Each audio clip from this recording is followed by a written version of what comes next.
National rural livelihood mission के द्वारा थोड़ा कम ट्रेनिंग पाए हुए महिला आज सामने होकर के बोल रहे हैं मेरा अपना दुकान चलाना चाह रही हूँ। वो कपड़े में हो सकता है, लोकल अचार हो सकता है या लोकल कुछ हैंडीक्राफ्ट्स हो सकता है। इन महिलाओं को आज उनके अपने एंटरप्राइज खोलने का इतना आतुर है। उनको हम ट्रेनिंग भी करेंगे, उनको बैंक के द्वारा असिस्टेंस भी देंगे। शी मार्ट का मतलब self help entrepreneur, self help group से निकले हुए महिलाओं को प्रोत्साहन देना, उनको सपोर्ट देना, मार्केटिंग असिस्टेंट प्रोवाइड करना। इस शी मार्ट का अनाउंसमेंट, ये ट्रांसिशन जो होता है क्रेडिट लेड लाइवलीहुड, उससे बाहर आकर के आज उनके अपने चलाने वाले एंटरप्रेन्योर तैयार करना, वो भी महिला के बीच में, इज अ मेजर अनाउंसमेंट। फिर दिव्यांगजन कौशल योजना, कस्टमाइज ट्रेनिंग देंगे जिनको कैसे किस रूट पे जाना है with sensitivity and dignity intact for दिव्यांगजन। उनको आईटी में सेक्टर पा सकते हैं या तो एवीजीसी में सेक्टर, जिसको अभी बड़ा प्रोत्साहन मिला, वो वेव्स कॉन्फ्रेंस के बाद भारत में बहुत अच्छा रिस्पांस मिल रही है। इनमें ये दिव्यांगजन लोगों को आईटी सेक्टर में भी और टेक्नोलॉजी सेक्टर में भी, एवीजीसी में भी, हॉस्पिटैलिटी सेक्टर में भी उनको जॉब्स मिलेगा। ऐसे हर एक सेक्टर के ऊपर ध्यान रख के हम जॉब्स के लिए, युवाओं के लिए ट्रेनिंग, इन सब में एआई का एक्सपोजर भी उनको दिलवा रहे। मैडम, एग्रीकल्चर के ऊपर बहुत प्रश्न उठाए गए, उनको भी मैं कहना चाह रही हूँ कि टेक्नोलॉजी एआई ड्रिवन एडवाइजरी, वो भारत विस्तार के द्वारा ये मल्टीलिंगुअल एआई टूल होगा। एग्री स्टैक जो एग्रीकल्चर मिनिस्ट्री के द्वारा क्रिएट गए, हर फार्मर को आइडेंटिफाई करके उनके क्रॉप है, उनके सॉइल हेल्थ कैसा है, उनको कितना फर्टिलाइजर आवश्यकता होगा, ये सब का विषय कंप्लीटली डिजिटाइज रूप में एग्री स्टैक में रखे हैं। इनफैक्ट एग्री स्टैक हमारे यूपीआई स्टैक जैसे बड़ा नेक्स्ट भारत का एक innovative approach to digitize agriculture, जिससे प्रोडक्टिविटी इंक्रीज होगा, फार्मर का इनकम बढ़ाने के लिए ये एग्री स्टैक पोर्टल और आईसीएआर का एक पैकेज भी है एग्रीकल्चरल प्रैक्टिसेस के ऊपर। कौन सा बीज अच्छा क्वालिटी है उसको टेस्ट करने का, और क्या एक्सटेंशन ट्रेनिंग दिलवाना है, इरिगेशन कितना कैसे होना, ये दोनों का एग्री स्टैक जो डिपार्टमेंट का है और आईसीएआर पैकेज जो quality of processing and also quality of seed and cultivation, इन जो दोनों को मिल करके बेटर फार्म प्रोडक्टिविटी के लिए जो साइंटिफिक बेसिस में एग्रीकल्चर मिनिस्ट्री में जो काम हो रहा है, उसको पूरा समर्थन हमने स्पष्टता से कही है। इससे फार्मर को रिस्क कम और प्रोडक्टिविटी ज़्यादा होगा। हमारे भारत के किसान को हम धन्यवाद कहना चाहिए कि इतनी सारे रिस्क जो है, बारिश आएगा, ओला होगा या क्रॉप एकदम नष्ट में आ जाएगा, पानी मिलेगा नहीं मिलेगा, क्वालिटी ऑफ सीड, इन सभी विषयों में उनका इतने सारे रिस्क है, फिर भी हमारे अन्नदाता सामने होकर के हमारे एग्रीकल्चरल सेल्फ सफिशिएंसी दे रहे हैं। उनका अभी डिजिटली सपोर्ट करने के लिए ये महत् प्रयत्न है। वो फाइनेंस मिनिस्ट्री के द्वारा हमने पूरे साथ देने के लिए आगे आ चुके हैं।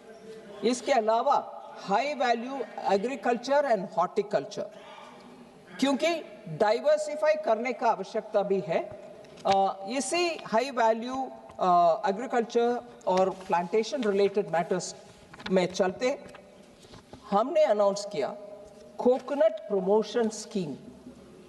इसके द्वारा old and non productive trees को रिप्लेस कर सकते हैं, हाई यील्डिंग सैपलिंग्स को उपयोग कर सकते हैं। 1 करोड़ फार्मर्स के लिए ये तुरंत बेनिफिट देगा। ये एक अनाउंसमेंट कोकोनट प्रमोशन के, और ये बहुत ही इंपॉर्टेंट है। I would have really appreciated if members of honorable members from particularly from Kerala who spoke about Kerala को कुछ नहीं मिल रहा, कोकोनट केरला का जीवन धारा है मैडम। हाँ, और हमारे सरकार के द्वारा प्रमोशन कर रहे हैं। और मैं ये भी बता दूं, देश भर में इन्फ्लेशन रेट 1 है।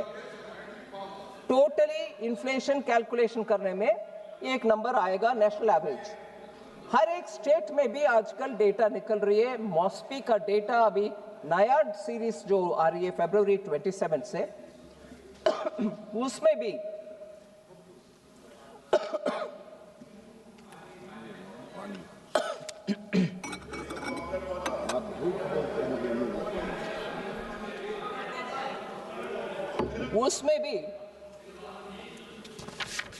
स्टेट्स का इन्फ्लेशन डेटा देते हैं।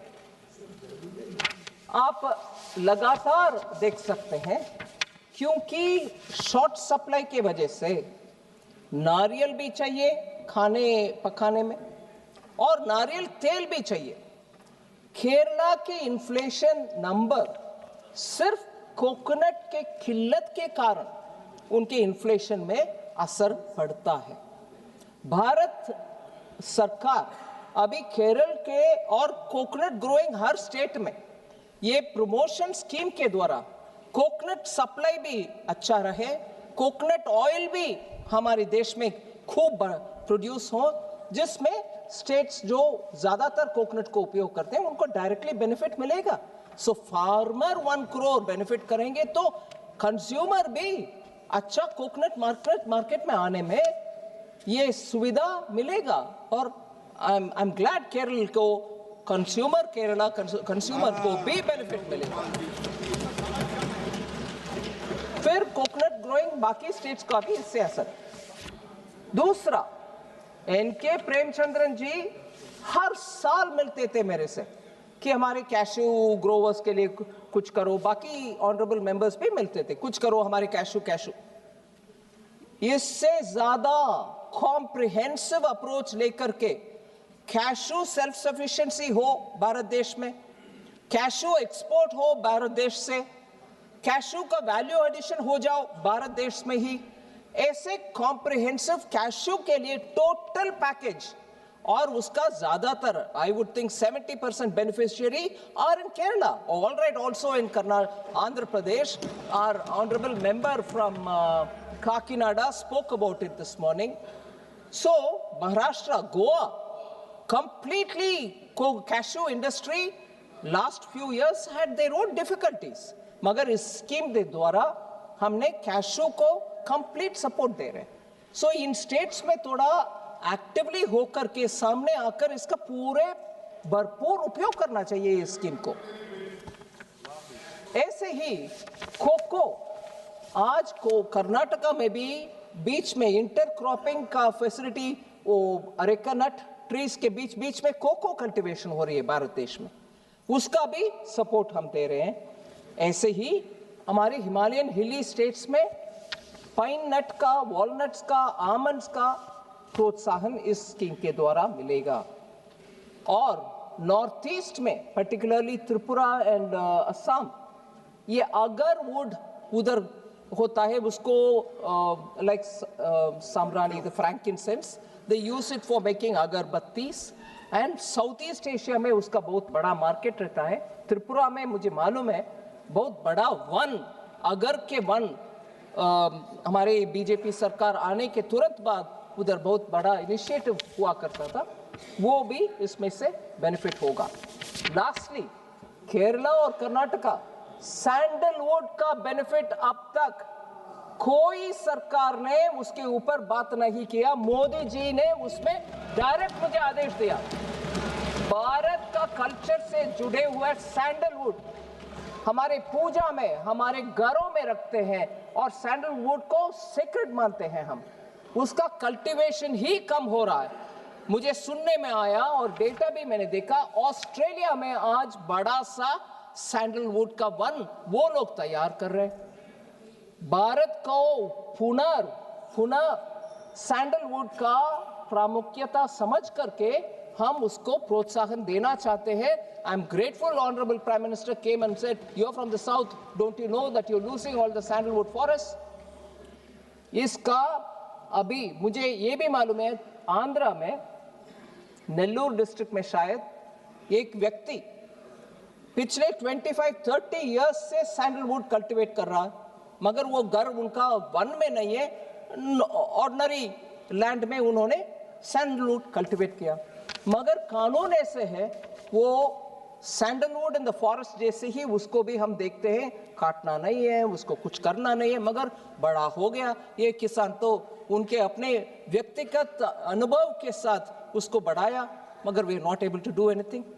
सो कानून जब रेस्ट्रिक्टिव हो जाता है, ऐसे बड़ा बड़ा जो भारत देश का संपत्ति माना जाना चाहिए, ऐसे सैंडलवुड का भी हम इस बार प्रोत्साहन दे रहे हैं। I am sure Kerala, Karnataka and states can benefit out of it. मत्स्य पालन के ऊपर 1 मिनट लेती हूं क्योंकि बहुत सारे मेंबर्स उसके ऊपर भी बात किए।